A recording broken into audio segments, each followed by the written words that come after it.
H1N1 म्हणजे swine फ्लूने देशामध्ये जसं राज्यामध्ये धुमाकूळ घातला आहे, याविषयी आपण नवी मुंबई महानगरपालिकेचे डॉक्टर दीपक परोपकारी जे वैद्यकीय आरोग्य अधिकारी आहेत, नवी मुंबई महानगरपालिकेमध्ये कार्यरत आहेत, त्यांच्याकडून आपण जाणून घेणार आहोत याविषयी संदर्भातली उपाययोजना, त्याचप्रकारे लक्षणं कोणती आहेत आणि त्याच्यापासून आपणास घेण्यात आलेली जे प्रतिबंधात्मक उपाय आहेत त्याच्याविषयी. नमस्कार परोपकारी साहेब. साधारणतः स्वाईन फ्लू या शब्दानेच नागरिकांची तारांबळ उडते. या स्वाईन फ्लूची नक्की लक्षणं कोणती?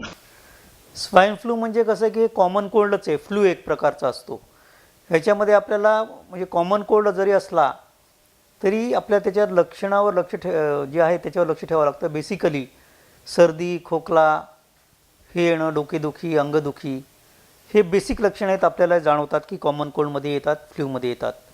तर हे बेसिक लक्षणं जरी असले तरी त्याच्यात ताप हा फॅक्टर फार महत्त्वाचा आहे की तो वेगवेगळ्या कॅटेगरीमध्ये आम्ही त्याला डिवाईड करतो पेशंटला, CBA कॅटेगरी, आणि त्याप्रमाणे डॉक्टरांना प्रशिक्षण दिलेलं आहे आणि ते तशा पद्धतीने CBA कॅटेगरीप्रमाणे त्यांना पुढे रेफर करत असतात. तर टेम्परेचर ह्या बाकीच्या लक्षणाव्यतिरिक्त टेम्परेचर फार महत्त्वाचं आहे. तो 38 डिग्री सेंटीग्रेडच्या खाली जर असेल टेम्परेचर तर तो C कॅटेगरीमध्ये येतो. ह्या रुग्णाला साध्या कॉमन कोल्डसारखंच आपण ट्रीट करतो. त्याच्यावर फक्त लक्ष ठेवायचं असतं की ते फॉलोअप करा. बाबा काही जास्त त्रास झाला तर टेम्परेचर वाढलं तर तुम्ही आमच्याकडे या. त्याचं काही स्वॅब घ्यायची गरज नसते, त्याला टेमिफ्लू द्यायची गरज नसते, त्याला ॲडमिट करायची गरज नसते. त्याचं 38 डिग्रीच्या वर जर टेम्परेचर गेलं, याच्या व्यतिरिक्त की बाबा सर्दी आहे, अंगदुखी आहे, डोकेदुखी आहे, ह्याच्या व्यतिरिक्त 38 डिग्रीच्या वर ताप गेला तर तो B कॅटेगरीमध्ये जातो. तर ह्याच्यामध्ये आपण काही हायरिस्क कॅटेगरी आयडेंटिफाय केलेले आहेत, जसं गरोदर माता असतील, लहान मुलं आहेत, 5 वर्षाखालचे, 65 वर्षावरचे वयोवृद्ध लोक आहेत, ज्याची इम्युनिटी कमी झालेली आहे वेगवेगळ्या कारणामुळे, HIV असतील, कोणाला सिव्हिअर आजार झालेले असतील, डायबिटीस असेल, हायपरटेन्शन असेल, असे वेगवेगळे आपण हायरिस्क कॅटेगरी केले आहेत. तर अशा B कॅटेगरीचे जे असतील त्यांचे मात्र आपण स्वॅब घेतो आणि तपासायला पाठवतो. त्यांना ह्या कॅटेगरीच्या लक्षणाप्रमाणे त्यांना आवश्यकतेनुसार टेमिफ्लू गोळ्या देतो, पण त्यांना ॲडमिट करायची गरज नसते. त्याच्या पुढची A कॅटेगरी जी आहे त्याच्यामध्ये मात्र ह्याच्या व्यतिरिक्त, या सगळ्याच्या व्यतिरिक्त त्याला चेस्ट पेन आहे, त्यांना अजून जास्त श्वास घ्यायला त्रास होतो आहे, किंवा अजून असोसिएटेड आजार आहेत, अशांना A कॅटेगरी म्हटलं जातं, जो बेड रिडनच असतो एकदम. अशा लोकांना मात्र A कॅटेगरीच्या ॲडमिट करावंच लागतं, स्वॅब घ्यावाच लागतो. पूर्ण बराच झाल्याशिवाय सोडता येत नाही आपल्याला. आणि मग असे यांचे स्वॅब घेऊन आपण तपासायला आपल्याकडे हाफकिनला आपण पाठवतो आहोत आणि त्याचा रिझल्ट साधारणपणे 24 ते 48 तासात येतो आणि मग पुढचे त्याची सगळी योजना ठरते.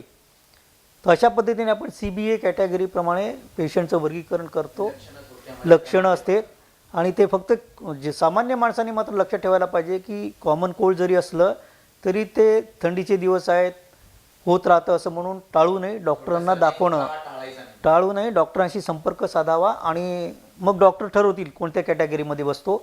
पण अंगावर काढू नये, डॉक्टरांचा सल्ला घ्यावा आणि डॉक्टरांच्या सल्ल्याशिवाय गोळ्या घेऊ नयेत, हे फार महत्त्वाचं आहे. स्वाईन फ्लू ह्या आजाराचा किंवा जे आपण आजार बोलतो किंवा ही साथ बोलतो, या स्वाईन फ्लूचा प्रकार नक्की कसा होतो? हे युजली कसं आहे की याला एअरबॉर्न डायरेक्ट असं म्हणता येणार नाही, हवेतून पसरणारा असं म्हणता येणार नाही. तो आहे ड्रॉपलेट इन्फेक्शनमुळे आपण शिंक आली किंवा खोकलो तर जे ड्रॉपलेट्स तयार होतात त्याच्यामध्ये जंतू असं व्हायरसेस असतात, विषाणूपासून होणारा हा आजार आहे. आणि ह्याचा संपर्क एकापासून दुसऱ्याला झाला की तो होतो, म्हणजे डायरेक्ट श्वासातून दुसऱ्या श्वासाला जातो असं नाही, म्हणजे ड्रॉपलेटचं इन्फेक्शन म्हणजे कॉन्टॅजियस डिसीज आहे असं आपल्याला म्हणता येईल.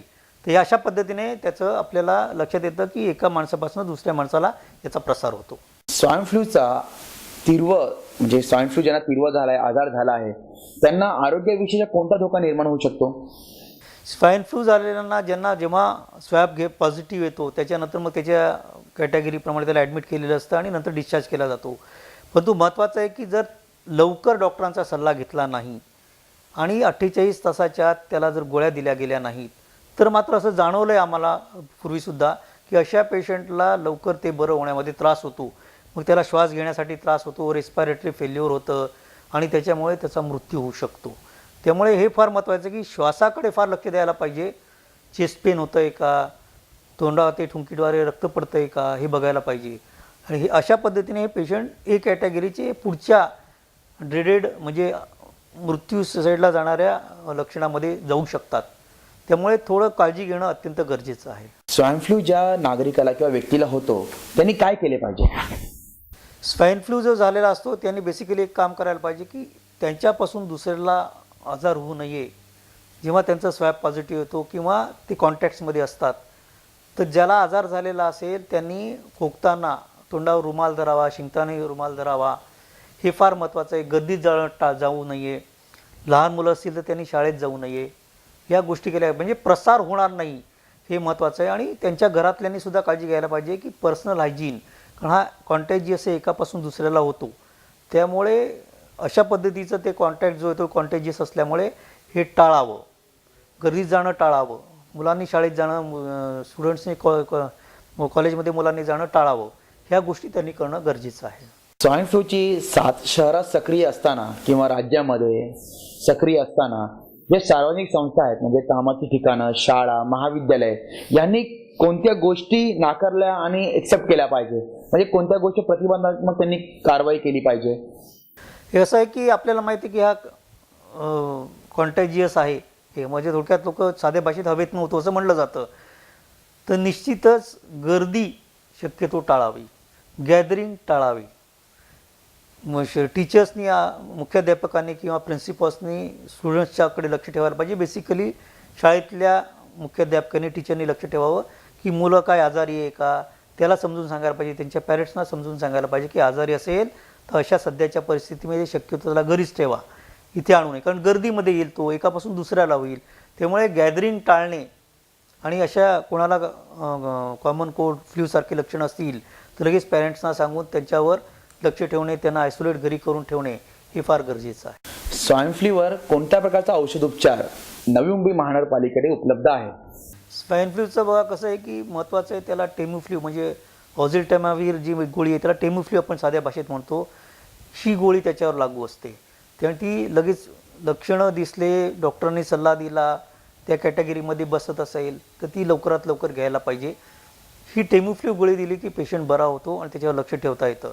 पण हे सरसकट घ्यायचे नसता, डॉक्टरांच्या सल्ल्याशिवाय घेऊ नये. तर सफिशियंट प्रमाणामध्ये आपल्याकडे आपण असं केलं की सद्य परिस्थिती विचारात घेता आपल्याकडे 28 आपण स्क्रीनिंग सेंटर चालू केलेले आहेत. सगळे नागरी आरोग्य केंद्र आहेत, माता बाल रुग्णालय, जनरल हॉस्पिटल आहे आपलं. या ठिकाणी आपण स्क्रीनिंग सेंटर म्हणजे छाननी केंद्र, की ज्यांना असे कॉमन कोल्डचे, फ्ल्यूचे लक्षण आहेत ते लोक येऊन दाखवणार. मग तिथे ते डॉक्टरने त्याला तपासून ते CBA कॅटेगरीप्रमाणे बघायचं कशात बसतोय तो. जर C कॅटेगरीमध्ये असेल तर त्याला नेहमीचे उपचार द्यायचे, अँटीबायोटिक्स द्यायचे, सगळं द्यायचं आणि लक्ष ठेवायला सांगायचं की तुम्ही घरी राहू शकता परंतु लक्ष द्या की तुम्हाला अजून जास्त त्रास होणार नाही. B आणि A कॅटेगरीच्या ना त्या परिस्थितीनुसार हाय रिस्क का वगैरे बघून मग त्या पद्धतीने त्यांना पुढे रेफर केलं जातं की आयसोलेशन वॉर्ड. आपण ते केले जनरल हॉस्पिटल वाशीला आणि DY पाटीलमध्ये आपण हे 2 वॉर्ड तयार केलेत. जनरल हॉस्पिटल वाशीमध्ये 8 बेड आहेत आणि DY पाटीलमध्ये 10 बेड असे आपण आयसोलेशन वॉर्ड तयार केलेले आहेत. तर हे झालं स्क्रीनिंग पर्पजसाठी, हा एक मुद्दा. दुसरं, आम्ही सगळ्या आपल्या शहरातल्या खाजगी व्यावसायिक जे आहेत आणि हॉस्पिटलचे ओनर आहेत त्यांची वर्कशॉप घेतलं आणि त्यांना वर्कशॉपमध्ये सगळं समजून सांगितलं की याचे लक्षणं काय आहेत, CBA कॅटेगरी काय आहेत, कधी तुम्ही डॉक्टरांना पुढचे रेफर करण्यासाठी कॉन्टॅक्ट करावा, पेशंटला कशा पद्धतीचे एज्युकेशन द्यावं, हे वर्कशॉप आपण घेतलं. आता उद्याला आपण मुख्याध्यापक आणि प्रिन्सिपॉलचं वर्कशॉप घेतो आहे की त्यांना हे सगळे लक्षणं समजून सांगितले काय असतो, त्यांचा रोल काय आहे, मुलांकडे कसं लक्ष द्यावं, आजारी असल्यावर पेरेंट्सशी संपर्क साधावा, त्यांना आयसोलेट ठेवावं. कारण हे महत्त्वाचे गर्दीचे ठिकाणं आपले हे शाळा आणि कॉलेज, जनजागृती थोडक्यात कार्यक्रम आपण प्रिकॉशन म्हणजे ते घेतोय आपण, हे करतोय म्हणजे हे पण आपण करतोय. त्याच्या व्यतिरिक्त आपण बरेचसे आपण 2 लाख हँडबिल्स वाटतोय, 50,000 आपण पोस्टर्स छापतोय, 75 ठिकाणी आपण फ्लेक्स बॅनर्स आपण लावतोय की जेणेकरून लोकांमध्ये जनजागृती, घाबरून जाण्यासारखं जनजागृती असणं महत्त्वाचं आहे, हेल्थ एज्युकेशन असणं महत्त्वाचं आहे. तर अशा पद्धतीने आपण सगळ्या प्रिकॉशन घेतोय. सगळे आपल्याकडे साहित्य, गोळ्या सगळं जे आहे ते पुरेशा प्रमाणात आहे. त्या प्रकारचा फिरता दवाखाना म्हणजे स्क्रीनिंग सेंटर थोडक्यामध्ये आपण उपलब्ध करून दिला आहे का या शहरासाठी? फिरत्या दवाखान्याची गरज नाही, कारण आपल्याकडे खूप मोठ्या प्रमाणावर एरिया वाईज आपल्याकडे नागरी आरोग्य केंद्र आहेत आणि 50,000 60,000 पॉप्युलेशन मागे आहेत. सगळ्या जनतेला माहिती आहेत. त्यामुळे ते लगेच असे असणारे लोक आपल्याकडे येतात, त्यांना ते दाखवून घेतात. आपल्या डॉक्टरला नागरी आरोग्य केंद्र आहे, MCH आहे, आपलं हॉस्पिटल, जनरल हॉस्पिटल आहे, DY पाटील आपण ॲडिशनल केलेलं आहे. त्यामुळे फिरत्या दवाखान्याची गरज नाही, परंतु हे सेंटर्स आपल्याला 28 सेंटर सफिशियंट आहेत. नवी मुंबईकरांनी हा स्वाईन फ्लूचा विषाणू जे आहे त्याचा प्रसार थांबवण्यासाठी किंवा त्याला म्हणतात बचाव करण्यासाठी कोणती काळजी घेणे गरजेचं आहे? जनरल पब्लिकसाठी तुम्ही चांगला प्रश्न विचारला की जनरल पब्लिकला अवेअरनेस ह्याच्यासाठी आपण करतोय की ॲज फार ॲज पॉसिबल गर्दीची ठिकाणं टाळा, हे फार महत्त्वाचं आहे. त्याच्यानंतर जर तुमच्या घरात कोणाला जर झाला असेल तर कॉन्टॅक्टमध्ये तुम्ही येता. अशा वेळेला डॉक्टर आमचे स्टाफ घरी येतात, त्यांना कॉन्टॅक्ट ट्रेसिंग म्हणतो आपण. त्यांना ते कुठल्या कॅटेगरीमध्ये बसतात, काही लक्षणं आहेत का बघून आमचे लोक सल्ले देतात. ते सल्ला पाळा. ते एखाद्या गरजेप्रमाणे त्यांना गोळ्या देतात. त्या गोळ्या सांगतील त्याप्रमाणे 5 दिवस घ्यायच्या, त्या 5 दिवस गोळ्या घ्याव्यात. म्हणजे डॉक्टरांचा सल्ला घेणे, डॉक्टरांच्या सल्ल्याशिवाय गोळ्या न घेणे, गर्दीची ठिकाणं टाळणे, पर्सनल हायजीन मेंटेन करणे. कारण हा कॉन्टॅजियस असल्यामुळे पर्सनल हायजीन, हात सारखे धुणे, स्वच्छ धुणे, साबणाने धुणे हे फार महत्त्वाचं आहे. दुसरं, आपला रेजिस्टन्स वाढवायला पाहिजे. आपण ही ज्याचा रेजिस्टन्स प्रतिकारशक्ती आपली कमी असेल तर तो लगेच आपल्याला होऊ शकतो. तर त्याच्यासाठी आपण बॅलन्स पूर्ण आहार व्यवस्थित घेतला गेला पाहिजे. पाणी भरपूर प्यावं की टॉक्झिन्स निघून जावेत म्हणून. झोप चांगली घ्यावी, म्हणजे थोडक्यात आपला रेजिस्टन्स वाढू शकतो. आणि पर्सनल हायजीन, ह्या 2 गोष्टी अत्यंत महत्त्वाच्या आहेत. त्या सगळ्या आपल्या जनतेने पाळाव्या. लहान मुलांसाठी किंवा बाळांसाठी हा जो एक वर्ग रोगप्रतिकारक शक्ती कमी असं यांच्यामध्ये जेवणाचं टाइम टेबल त्यांचं वेगळं असतं लहान मुलांचं, तर त्यांच्याविषयी कोणती काळजी घेणं अपेक्षित आहे? नाही, त्यांच्याही बाबतीमध्ये असं कॉमन कोल्ड जरी असलं त्यांना लहान मुलांना आपण म्हणूनच म्हणतो 5 वर्षाखालचेच नाही, इव्हन ॲडल्ट जे असतात, वृद्ध 65 वर्षाचे ज्येष्ठ नागरिक, त्या दोन्हीच्या बाबतीमध्ये आपल्याला काळजी घ्यायला पाहिजे की कॅज्युअली घेऊ नये. ही होतच असतं असं नाही. जसं आम्ही सांगितल्याप्रमाणे की जरी कॉमन कोल्ड असल्यासारखं असेल, फ्लू असल्यासारखं असेल, तरी डॉक्टरांचा सल्ला घ्या, आपापल्या पेडियाट्रिशियनचा सल्ला घ्या, आमची स्क्रीनिंग सेंटरचा सल्ला घ्या आणि त्याप्रमाणे घरी बसून राहू नये. हे फार महत्त्वाचं आहे. कारण लहान मुलामध्ये आधीच प्रतिकारशक्ती कमी असते, त्यामुळे ते आजारात लवकर त्यांचा पुढे सरकतो. अशा वेळेला धोका होऊ शकतो.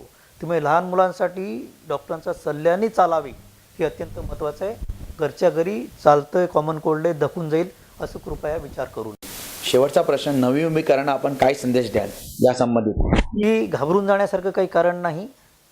महत्त्वाचं की प्रसार जो होतो तो पर्सनल हायजीन मेंटेन न केलं आणि रेजिस्टन्स कमी झाला तो होतो. त्यामुळे गर्दीचे ठिकाणं गरज नसतील तर टाळावेत.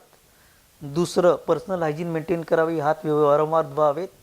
आपला रेजिस्टन्स वाढवण्यासाठी पौष्टिक आहार व्यवस्थित घ्या, पाणी भरपूर प्या, झोप चांगली काढा आणि डॉक्टरांच्या सल्ल्याशिवाय कोणीही कुठल्याही गोळ्या घेऊ नयेत. ते काही याला प्रतिबंधात्मक गोळ्या किंवा वॅक्सिन आम जनतेसाठी असं काही नाही आहे. तर हे पाळलं तर निश्चितच आपण सगळे मिळून याला कंट्रोल करू शकतो. स्वाईन फ्लूचा आपण स्वाईन प्रसार आपण सगळे मिळून करू शकतो. थँक्यू. तर डॉक्टर दीपक परोपकारी जे वैद्यकीय आरोग्य अधिकारी आहेत नवी मुंबई महानगरपालिकेचे, यांच्याकडून आपण जाणून घेतलं आहोत की स्वाईन फ्लू या इथल्या H1N1 या विषाणूंचा प्रसार कसा थांबवायचा, प्रतिबंधात्मक ज्या गोष्टी आहेत त्या कोणकोणत्या घ्याव्यात, या सर्वांचा आपण जाणून घेतलेली आहे माहिती. त्याचप्रकारे नवी मुंबईकरांना आमच्यातर्फे आव्हान आहे की डॉक्टर परोपकारी यांनी सांगितलेल्या प्रत्येक गोष्टीचा आपण अवलंब करावा, अंमलबजावणी करावी ही विनंती. धन्यवाद. मी सुदीप घोलप, पालिका प्रशासन, नवी मुंबई मुख्यालय.